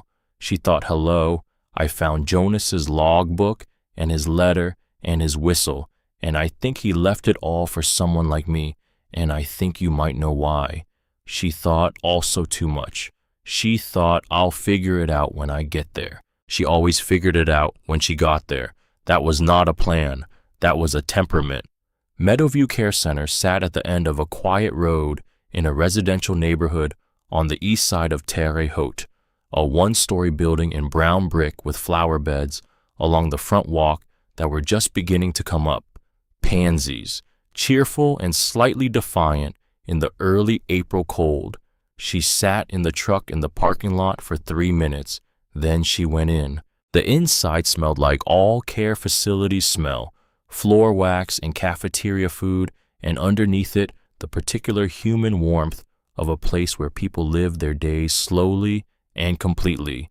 A woman at the front desk with reading glasses on a beaded chain, a television in a common room to the left, showing a game show with the volume up. "I'm looking for Lila Ashby Thorne." "Are you family?" Pause. "Not exactly," Mara said, "but I think she'll want to see me." Room 14 was at the end of the east corridor. The door was open. She stood in the doorway. Lila Ashby Thorne was 70 years old. She was sitting in a high-backed chair by the window with a book open in her lap and reading glasses on her nose and a cup of tea on the small table beside her. White hair cut short and neat, posture that suggested she had been told to sit up straight as a child and had simply never stopped. A face that had the particular quality of faces that have spent a long time being interested in things. She looked up from the book. She looked at Mara. Her eyes went to the chest pocket of Mara's coat, to the small shape there, the worn cord just visible at the edge of the pocket. She set the book down. She took off the reading glasses. She said, "You're a Holloway." Not a question. Mara stood very still in the doorway. "How did you know?" "Because my grandfather described Silas Holloway to me many times when I was a girl. He said Silas Holloway carried a brass pilot's whistle in his chest pocket, and it was the first thing you noticed about him, the cord always showing at the pocket edge." She folded her hands in her lap. "Come in. Sit down. I'll have someone bring another cup of tea." Lila Ashby Thorne had known about Cedar Bluff her entire life. She had grown up hearing Jonas's stories, the river, the landings, the men who came off the water in the dark and drank coffee and signed their cards and went back out. She had been 8 years old when Cedar Bluff closed in 1958, and she remembered her grandfather coming home that November, with very little, sitting in the kitchen of the house in Mound City with his hands flat on the table and saying nothing for a long time. She was 12 when Jonas died. 1959. A winter stroke. Quick. "He didn't leave me much," she said. Her voice was even and measured. the voice of someone who had long since made peace with what the world had and hadn't given her. The house had a small mortgage. There was almost nothing in the bank. I was 12, and my father, Jonas's son, by his first marriage, they were not wealthy people. She sipped her tea. But he left me a letter.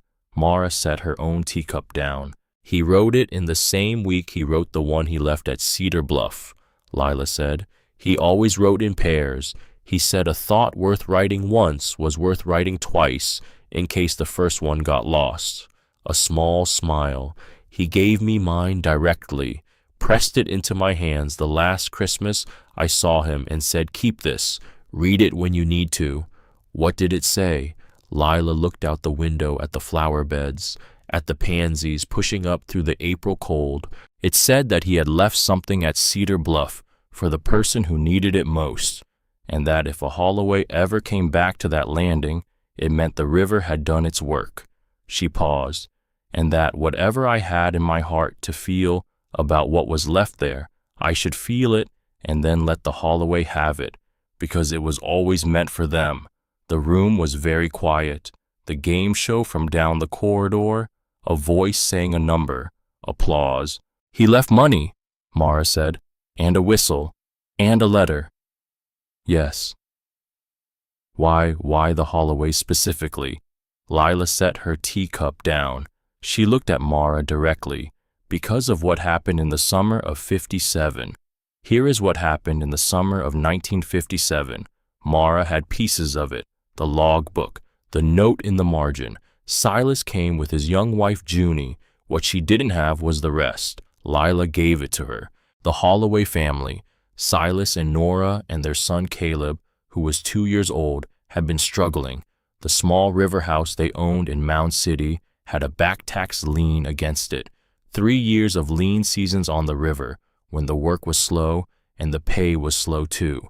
The lien was coming due in October of '57. They needed $200 they did not have. Silas had landed at Cedar Bluff in May, had come up the steps and signed the card, and had a cup of Jonas's coffee. And instead of going back to the boat, he had sat down at the edge of the desk and put his hands together and had said, with the particular difficulty of a proud man asking for something, "Jonas, I need to tell you something," he told him. Jonas had listened.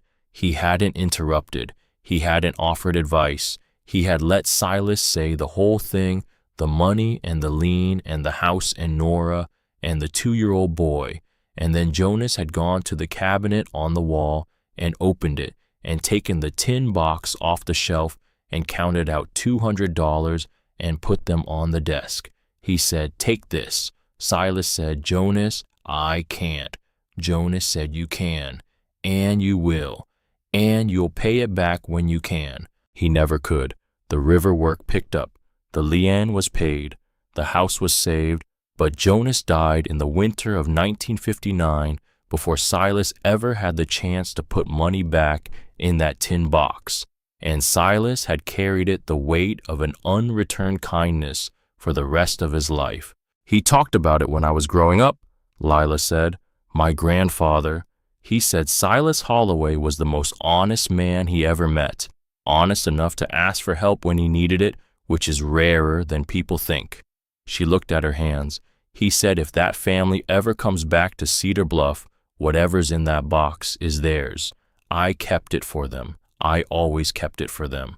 Mara thought about Silas, old and retired, the river behind him, whether he had ever driven out to Cedar Bluff in his later years to try to make it right and found a locked door and a padlock in a building going to ruin, whether he had carried that unreturned kindness all the way to the end.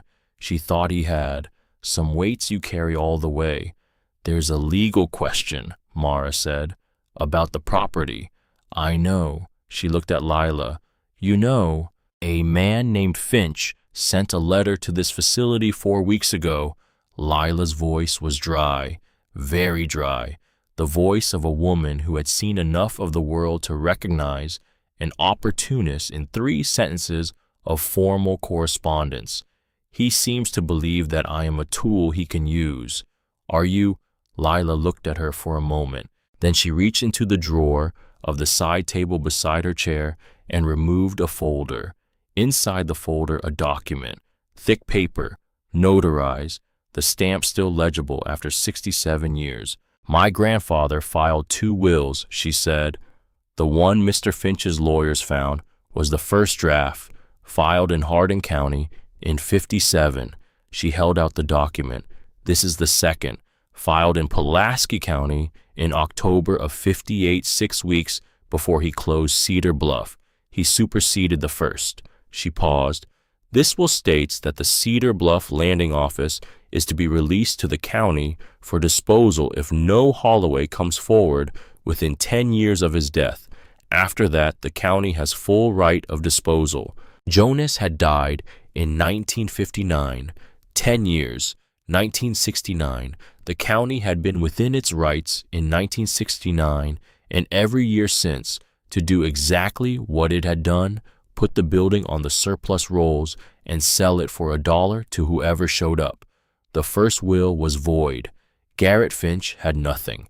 Mara held the document and felt something move through her that was not quite relief and not quite triumph, something quieter, the feeling of a thing settling into the place it was always meant to be. He thought of everything, she said. He was a landing pilot for 26 years, Lila said simply. He made a habit of thinking of everything. She drove back to Cedar Bluff in the Thursday afternoon light. The fields, the cottonwood trees, the sky going gold at the edges as she came south through the Illinois bottoms, the river appearing in glimpses through the tree lines. She had the notarized will in her coat pocket, the corner of it pressed against her ribs beside the whistle. She thought about Jonas, 66 years old, locking the door of Cedar Bluff for the last time, walking to whatever car or truck he had, driving away from 26 years, carrying the weight of a life's worth of early mornings and cold coffee and fog coming off the river and men whose names he had written down in a careful hand. She thought about what it took to do what he did, not the money, the other thing, the leaving it, the deciding that the tin box of savings belonged to someone who hadn't arrived yet and might not arrive for years, the trusting that patience was a form of love. She thought about Silas, her grandfather who had died in the spring of 1999, 4 years before she was born. He had spent the last 20 years of his life carrying the knowledge that Jonas Ashby had given him something he never got to return. She thought maybe this is the return. Maybe that was the whole architecture of it, the thing that had been waiting to be completed for 67 years. Silas and Jonas and the tin box and the unreturned kindness and the granddaughter who showed up on a cold January morning with $1 in her pocket and the river in her blood. The return. She sent the notarized document to Burdine. Burdine took it to a county attorney in Harrisburg on a Friday morning. By Friday afternoon, Garrett Finch's legal challenge had been withdrawn. She found out by phone.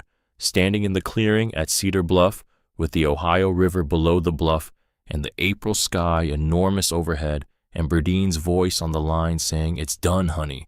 It's done."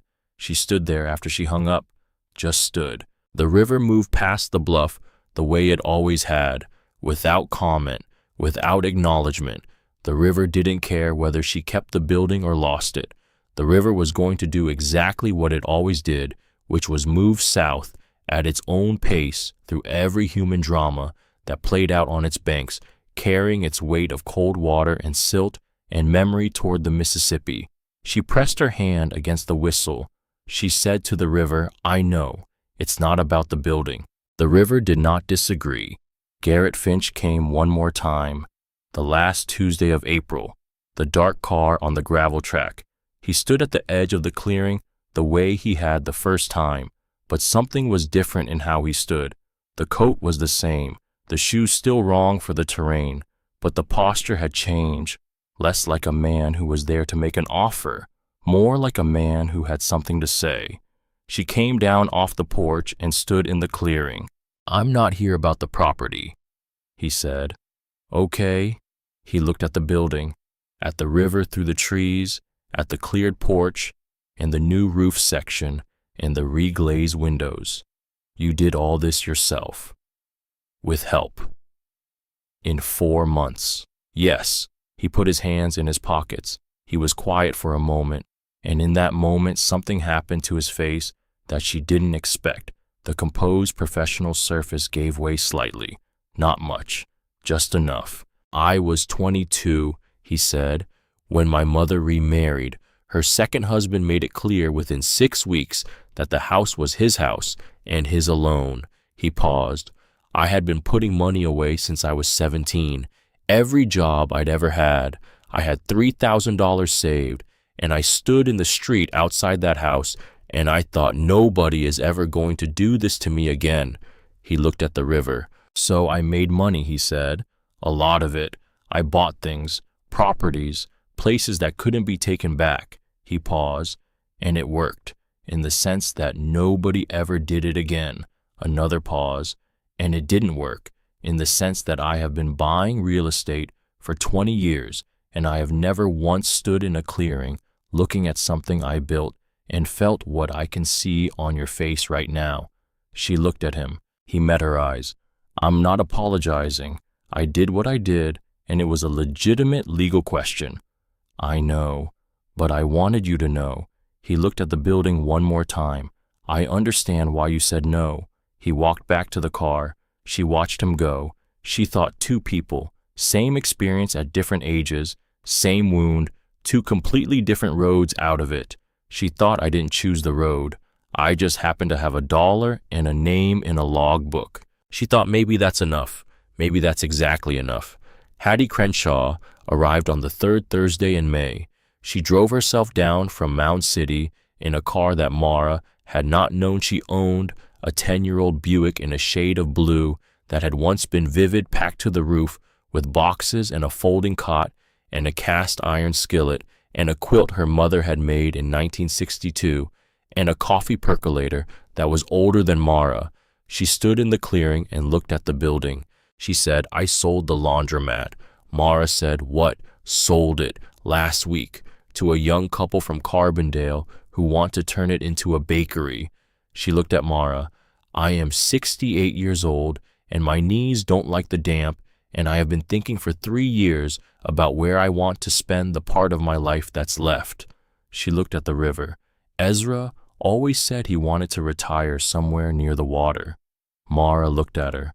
You need someone here who knows how to bank a coal fire, Hattie said, and how to make proper red-eye gravy, and how to tell the difference between a stranger worth trusting and one who isn't.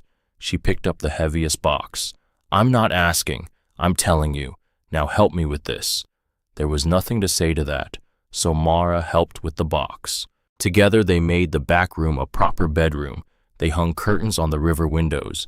Hattie showed Mara how to bank the stove coal the way Ezra had banked them in the engine rooms of the lower Ohio towboats, a skill passed from a man who was gone to a woman who had kept it and now passed it to a girl who needed it.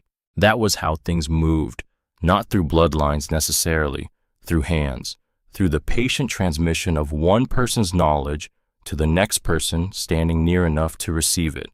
They settled into a rhythm. Mara up at 4 to light the stove and start the coffee. Hattie up at 5:30 to make breakfast. The days organized around the work of the building and the river and the people who began to come. Because they came, slowly at first, then steadily. Emmett Boyle was 87 years old. He drove himself from Indianapolis in a car that his daughter had told him 4 separate times he was too old to drive. He had the logbook entry already memorized because Burdine had called him and read it to him over the phone, and he had made her read it twice. August 12, 1957, M.V. Cormorant, pilot E. Boyle, cargo limestone, arrived 3:22, departed 5:40, river stage 14.8, weather clear. Note, Boyle fixed the latch on the back window. Didn't ask, just fixed it. He stood in the doorway of the landing office. He looked at the room, the wide pine floor, the green-painted walls, the pot-bellied stove in the corner, the pilot's desk with the roll top open. He put his hand over his mouth. He was a tall man still, slightly bent now at the shoulders the way very tall people sometimes bend over time, as though apologizing for the height. White-haired, hands that had once taken the wheel of a towboat on the Ohio River in heavy current at 3 in the morning and were now shaking slightly with age. He cried in the doorway. Mara went to him. She put her hand on his arm. She said nothing because there was nothing to say. She just stood beside him while he looked at the room where he had been 23 years old and strong and had fixed a latch on a window without being asked because it needed doing. When he was ready, she brought him to the pilot's desk. She showed him the logbook, his entry, the note in the margin. He read it 3 times. He laughed a little at the latch. "I remember that window," he said. It was rattling, and Jonas looked at it like he was going to write it, a strongly worded letter, but wasn't sure what good it would do. He shook his head. "I had a screwdriver in my pocket. Took 30 seconds. "He wrote it down," Mara said. "He would." Emmett looked at the entry, then at the room. "He wrote everything down." He was quiet for a moment. "You know what he used to say? He said a logbook is just a record of who showed up. That's all it is. Who showed up when they came and what the weather was doing." He looked at the river through the tall windows. He thought that mattered, the record of showing up. She made him coffee on the pot-bellied stove. They sat at the pilot's desk for 2 hours. He didn't say much. She didn't say much. They drank coffee and looked at the river, and occasionally he would say something like, "We had fog that whole season," or "the locks were slow that summer," and she would listen, and it would add another line to the picture she was building of this river and the lives it had held. He left in the late afternoon. He came back the following month, and the month after. Cutter Dean brought 2 other retired hands in June, men Mara didn't know by name but who knew Cedar Bluff by reputation. They brought things: an old photograph of the landing taken from the river in 1954, the building visible on the bluff with the dock intact and the sign still legible, a copy of a lower Ohio routing schedule from 1956 listing Cedar Bluff as a regular stop. Small things, things that had been sitting in sheds and attics and the backs of drawers for decades, waiting for someone to put them somewhere. They made sense. The landing office became a place to put them. Not a museum, not a formal institution, nothing with a sign or a schedule or a mission statement, just a place where people came when they had something to bring or something to find. The pink envelope had been on the pilot's desk for 2 months. She had looked at it every morning, every evening. She had moved it once to dust the desk and replaced it in exactly the same spot, which told her something about where she was with it.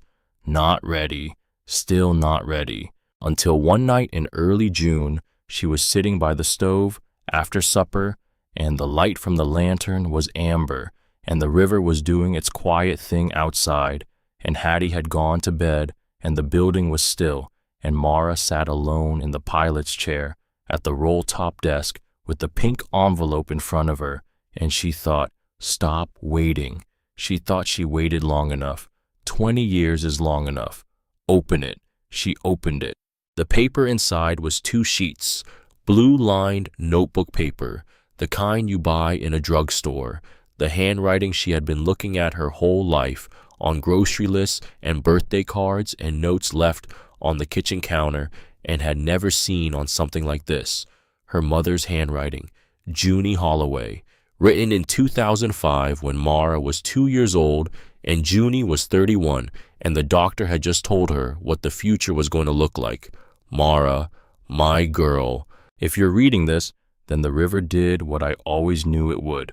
I want to tell you something, and I need you to hear it the right way, which means I need you to know the beginning before the end. I worked a summer at Cedar Bluff Landing when I was 19. The man who ran it was named Jonas Ashby, and he was the kind of person you only meet a few times in a life, if you're lucky. He didn't talk much. He just showed up every morning, every shift. He kept the coffee on at 4 because he believed that a small kindness on a cold morning was worth doing whether or not anyone ever knew about it, whether or not anyone ever said thank you. I was 19 and I thought I knew a lot of things, and Jonas showed me without ever explaining it that the thing I actually knew almost nothing about was how to be present for another person without needing anything back from them, how to just show up, not for applause, not for the record, just because it was the right thing to do. I have thought about that summer every year of my life since. When I got sick, I thought about where I had learned to be a person, and Cedar Bluff kept coming back. So I asked Noreen to take this letter there and put it somewhere it would keep. Because I know you, Mara. I know you the way I know my own heartbeat. You have your great-grandfather's eyes and your grandfather's sense of direction and your father's stubbornness and my voice. But more than any of that, you have the river in you, and the river always finds its way. Now, here is what I need to tell you. Marlene is going to take care of you. She is going to love you the way only a woman who wanted children and never had them can love a child. She will be enough. She is more than enough. But I am asking her one thing. I am asking her to let you go when the time comes, not to push you out, not to be cruel, but to let you go when you are ready, even if letting go looks like something harder than it is. Because I know what happens to a Holloway who stays too still for too long. I watched your grandfather, who was born to move on water, sit in a lawn chair on the porch of the River Roadhouse for years after he retired, and I watched what staying too still did to a man who was made for motion. You are not a lawn chair person, Mara. You are a pilot's desk person. You are a 4 in the morning person. You are the kind of person who needs to find the place that has been waiting for them, and I could not give you that place. I could only ask someone to let you look. I love you. I have always loved you. I love you from 2005 when I am writing this, and I will love you from wherever I am when you are reading it.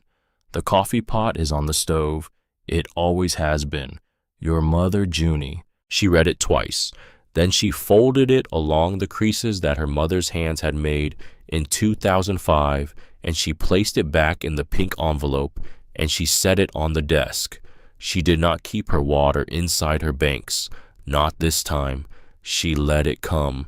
It had been waiting since she was 8 years old, standing in a funeral home in a black dress that Marlene had bought her because children's black dresses were a thing nobody kept in the house, and holding a brass whistle in both hands and not understanding how the world could still be turning when everything had just stopped. It had been waiting through every quiet night in the back room at Hattie's, through the packed duffel bag on the porch, through the county bus and the gravel road and the iron key and the cedar smell and the logbook and Jonas's letter and the tin box and 2 brass whistles and a granddaughter in a care facility in Indiana and a document that said this was always yours. She let it come. It was not neat. It was not quiet. It was the kind of crying that happens when you have been keeping your water inside your banks for 12 years and the banks finally give way. The kind of crying that comes up out of you like the river itself, slow and patient. And when it was finished, she felt what she had never quite felt in the back room at Hattie's, in the house on Sycamore Street, in 12 years of being careful and contained and useful. Washed. She felt washed clean. Marlene came on a Saturday in July. Without warning, a car Mara didn't recognize turned into the clearing in the mid-morning. Mara was on the porch with a cup of coffee, and she watched it park, and she watched the door open, and she watched Marlene Whitford get out. 62 years old, smaller than Mara remembered somehow, or maybe just less large without the context of the house on Sycamore Street. She stood beside the car and looked at the building, and her hands were folded in front of her, the way hands fold when they don't know what to do with themselves. She had a box under one arm. They looked at each other across the clearing. Mara thought, I could make this hard. She thought, I don't want to. She said, there's coffee. Marlene's face did something complicated. Not crying, just the muscles doing their own quiet negotiation with the moment. She nodded. She walked up to the porch. They sat inside. Hattie appeared from the back room, assessed the situation with one look, said, "I'll be in the garden," and was gone in the particular efficient way of a woman who understood when a room needed to belong to two people. Marlene sat at the small table near the stove. She put the box on the table between them. "These were your mother's," she said.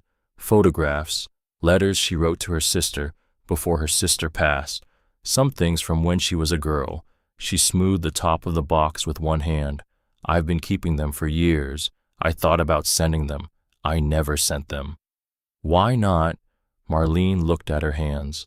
"Because I didn't know what to say with them, and I thought if I sent them without the right words, you might think I was just clearing out." "Were you?" "No." The word came out hard and immediate. "No, Mara, I was not clearing out." She looked at her, direct. The way Marlene had always been direct, which had been at various points in Mara's life, both her best and most difficult quality. "I know what I did. I know how it felt. I need you to know that it was the hardest thing I have ever done in my life." A pause. "And I also need you to know why."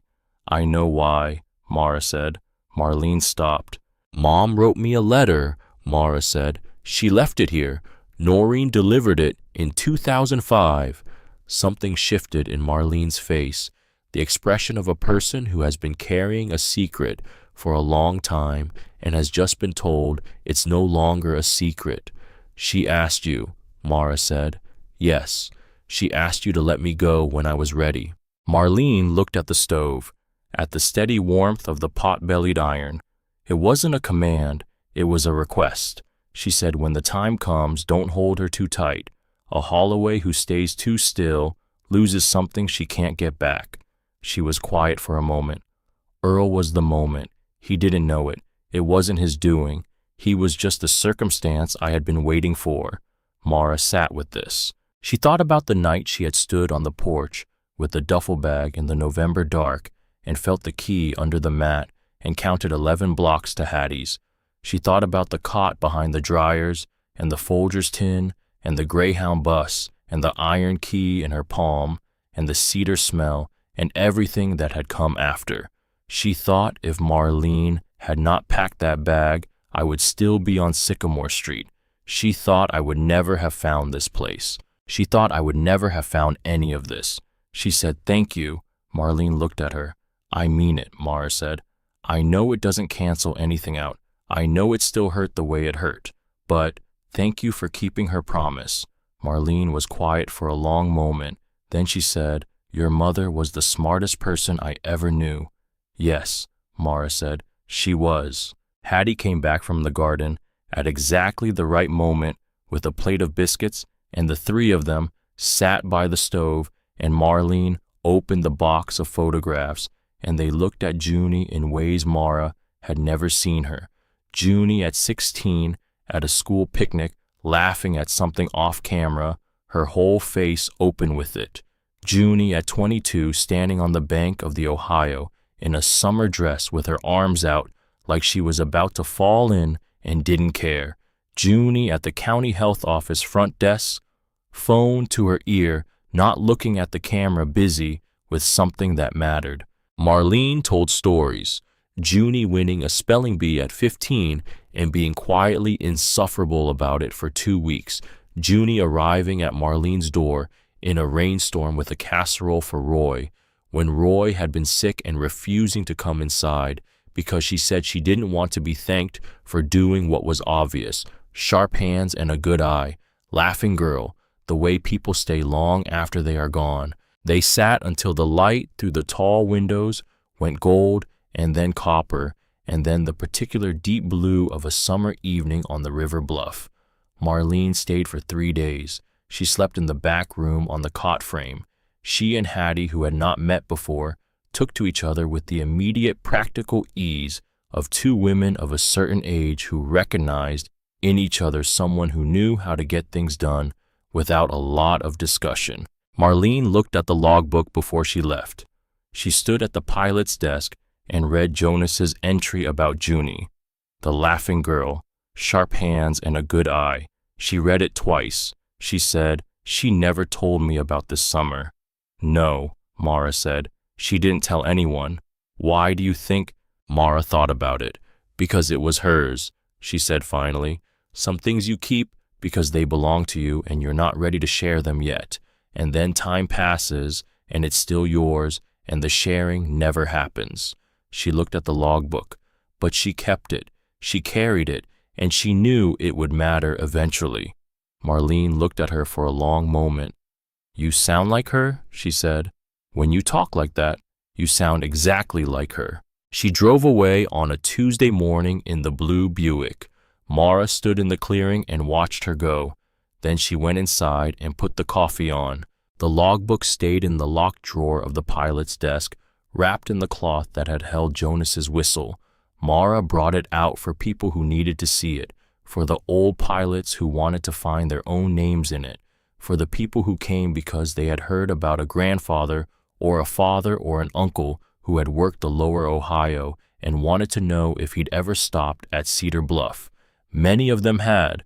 Jonas Ashby had written them all down. Every boat, every pilot, every morning, every entry in that careful, steady hand. Who showed up, when they came, what the weather was doing, the record of showing up. October came. The cottonwood trees along the bluff went yellow. The river went the particular dark bronze of the Ohio in autumn when the light comes in low from the south and catches the surface at an angle that turns it briefly, surprisingly beautiful. She woke at 4. She put the coffee on. She stood at the tall windows while the water heated and watched the river in the dark. No fog this morning, just the black water moving under the black sky with the stars going out one by one as the east began to lighten. She reached into her chest pocket, brought out the whistle. Then she reached to the pilot's desk where Jonas's whistle sat in its usual spot, the compass rose engraved around the barrel, the worn cord, the brass dulled to a warm old gold. 2 whistles, both hands. She held them, thought about Silas. 31 years, the sandbars and the crossings and the bends he could name in his sleep, the kitchen table, the framed license above the bread box. The whistle passed across the plain surface of a Sunday afternoon. Thought about Caleb. 15 years, the deckwork and the fog and the New Madrid bend on a February morning when the current ran heavy and a towel line snapped. Thought about Jonas. 26 years, 4 o'clock every morning, the coffee pot, the fare cards, the logbook, the tin box saved over decades, kept for a family he had helped once against the possibility of their return. Thought about Junie.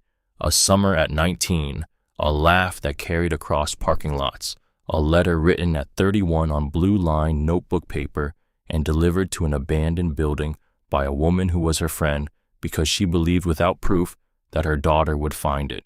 And Mara, 20 years old, $1, a duffel bag folded with the careful hands of a woman keeping a promise, a key under a mat, 11 blocks in the November dark, a Greyhound bus rolling south through the bare Illinois bottoms toward a place that had been waiting. She heard a sound on the track outside, early, too early for a visitor, but there was the sound of a car. Stopping in the clearing, she looked out. A woman got out, bundled in a winter coat, moving carefully the way people move when their joints have opinions in October. White hair visible in the dim clearing, Lila Ashby Thorne. She had driven herself from Terre Haute, 4 hours and 20 minutes, in the dark before sunrise. Mara opened the door, stood in the doorway. Lila stood in the clearing and looked at the building, at the light in the windows, at the thin thread of smoke from the chimney, at the river behind it all, in the early dark. She said, "My grandfather talked about watching the boats come up out of the fog at 4 in the morning. He said it was the finest thing he ever saw in 26 years. She looked at Mara. "I've been wanting to see it." Mara stepped back from the doorway. "Coffee's on," she said. Lila came up the porch steps. They sat at the pilot's desk together as the sky lightened over the Ohio. They watch the river come up out of the dark, the brown water going slowly bronze, a single towboat appearing in the distance, its running lights still on its diesel, a low rumble carrying impossibly far across the water in the October quiet. Mara put her hand in her chest pocket. She felt the weight of both whistles, Jonas's and Silas's, both warm now, the metal holding her body heat. Two brass things that had been on this river longer than she had been alive, carried in the chest pockets of men who understood that the river was not a backdrop. The river was the thing itself, the whole and entire point. She thought about Jonas keeping the coffee on at 4 a.m. for 26 years, not because someone told him to, because he decided it was the correct thing to do, and he never stopped deciding it. Every single morning, rain or fog or the flat white heat of August or the ice of January, he just kept deciding. She thought about what her mother had written. The coffee pot is on the stove. It always has been. She got up. She went to the stove. She lifted the pot. She poured 2 cups. She brought one to Lila, who was watching the towboat make its slow way up the river against the current, the way Jonas had watched boats for 26 years from this exact window, the way Silas had come out of that fog 17 times and signed his card and had a cup of coffee and gone back out into the river. And she went back to the pilot's desk and she sat down with her own cup and she watched the light come up over the Ohio River. She did not feel lost. She did not feel found either. Not exactly. She felt what you feel when you are in the right place, at the right time, doing the right work for reasons that have been building since before you were born and will keep building after you are gone. She felt like a landing office, like a room that holds things, like a river, patient, moving, not forgetting, carrying everything forward, not ever forgetting. The Cedar Bluff Landing Office stands on a low bluff above the lower Ohio River in Hardin County, Illinois. The coffee pot goes on at 4 a.m. The logbook is in the locked drawer of the pilot's desk, wrapped in soft flannel cloth. The 2 brass whistles sit side by side on the surface of the desk where the morning light from the tall windows finds them first. The river forgets nothing, neither does the room.